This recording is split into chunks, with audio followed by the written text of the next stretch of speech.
Pinoy bakery na pinipilahan sa Kuwait, masarap ba talaga? Pumunta nga kami sa pinipilahang Filipino bakery dito sa Old Souk Salmiya na matatagpuan lang sa likod ng Excite Alganim. Ayan nga ang Laila's Bakery. At gabi na at may pila pa rin siya. So time check, 11 minutes na kami naghihintay dito. At tingnan natin kung worth it pa ang lasa ng Laila's Bakery. Andito kami ngayon sa Arabica. Dahil magte-taste test kami ng binili namin tinapay sa Laila's Bakery. Yan. Taste test ng Laila's bread sa Arabica. Di nyo kaya, di ba? Press. Pasabog. Dito talaga mag-taste test sa Arabica. Naghintay kami ng 30 minutes bago kami nakabili ng Spanish bread tsaka cheese pandesal.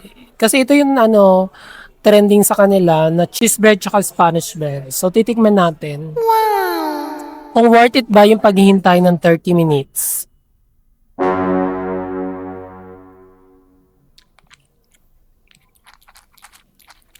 So, itong Spanish bread, bagong luto ito. Malambot yung bread, may pagka-crust yung ilalim ng bread. Tapos yung palaman niya sa loob is creamy.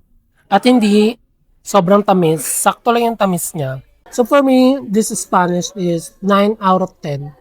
Actually, nakakain ako ng iba't ibang Spanish dito sa Kuwait. Spanish bread na gawang Pinoy.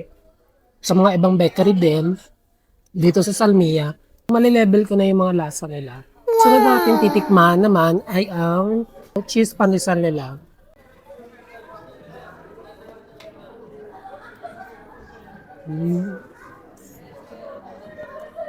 Malis lang yung cheese niya. Parang hindi buong bread may cheese. Lasang typical na pandesal. Pero, ang kagandahan niya sa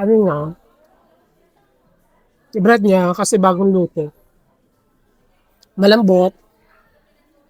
At saka, malambot siya pero hindi siya yung parang masyadong hangin.